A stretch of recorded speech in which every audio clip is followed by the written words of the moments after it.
the best part of the movie. I love this part. Watch, watch, watch, watch.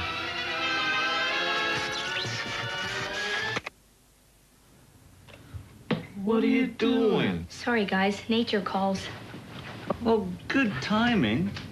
Oh, can I get some more popcorn then? Yeah, but what about the movie? Well, it seems you can't watch a science fiction film without some human-like robot or android involved in the plot. They've been a science fiction fantasy of ours for decades.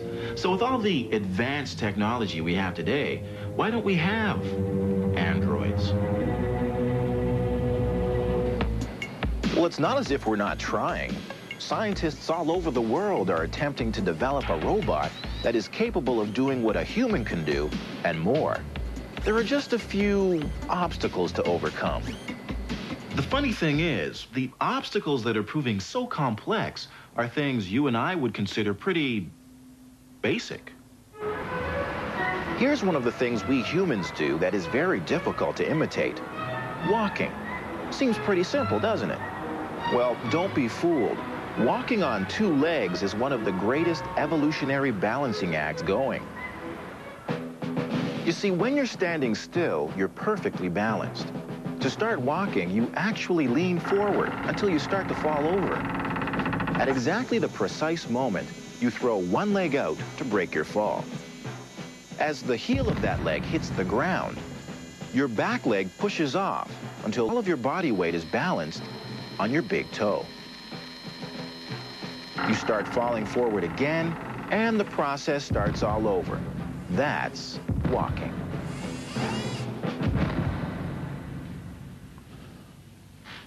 Amazing. Now, the thing that prevents us from falling face first into the floor is the subtle contraction and relaxation of the right muscles at the right time. 64 in total, and those are just in your legs. And that's one of the big challenges in constructing a human-like robot, imitating the complex interaction of muscles, nerves, and bone. But we're getting closer, sort of.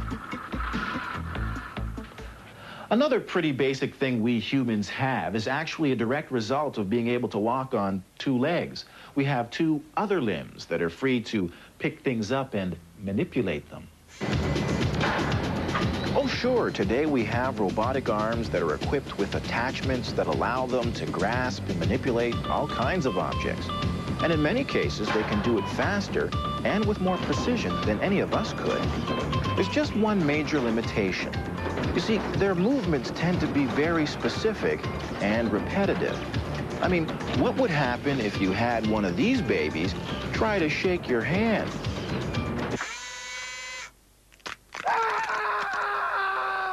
You see, we have something that allows us to grip and manipulate a wide variety of different objects. It's called sensory feedback. We have millions of sensors covering our hands. These sensors detect pressure, even slip. The subtle combination of signals from these sensors allows us to grasp and manipulate everything from a brick to an egg without really thinking about it. Right now, we have robotic hands that act very much like a human hand, but we're still working on trying to provide it with enough sensory feedback.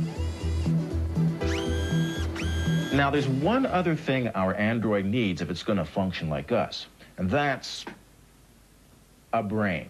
Now, the human brain is quite a mysterious thing, and we really don't know a lot about how it works, but we have developed something that comes pretty close. The computer. I mean, in some situations, it even seems like a computer's thinking. Just look at a game of computer chess.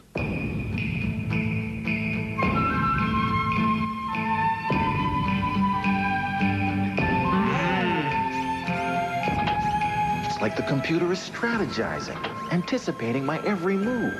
It must be thinking. Well, not quite. You see, a computer chess program has no more knowledge of the game than an amateur. It knows the legal moves and what constitutes a winning game, having more pieces on the board than your opponent. But it's not using strategy to beat you. It's doing what computers do best. It's calculating.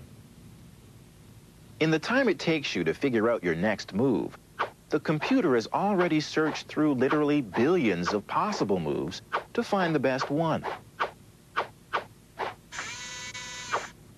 Impressive.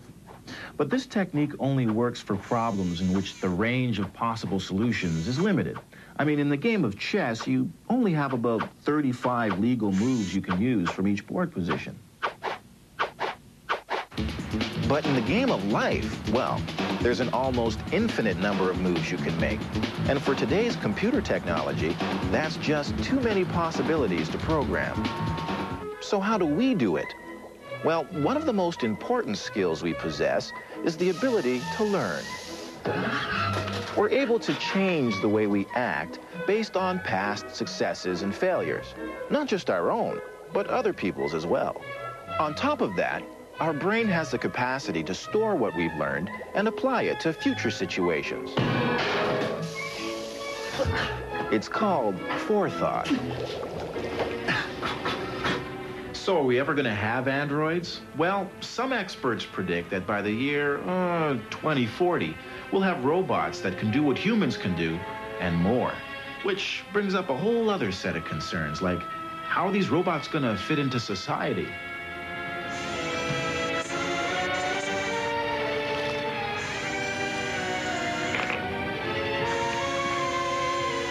Look, look, look. This is a really good part.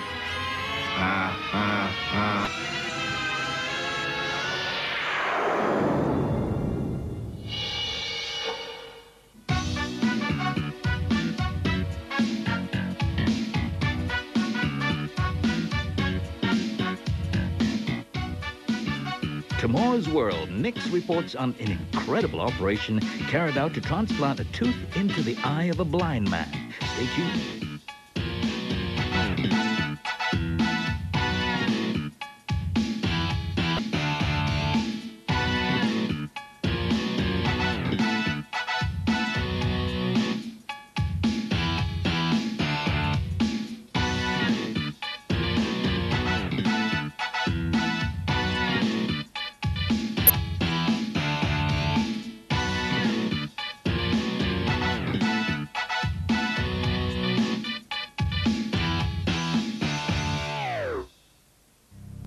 In 1951, Henrietta Lacks died. What she did not and could not know was how her cells were about to become world famous. Her cells grew and multiplied in laboratories all over the world, transforming modern medicine. Her cells even became involved in the Cold War because scientists were convinced that in them lay the secret of how to conquer death. The Way of All Flesh, the story of healer cells, Sunday from Love.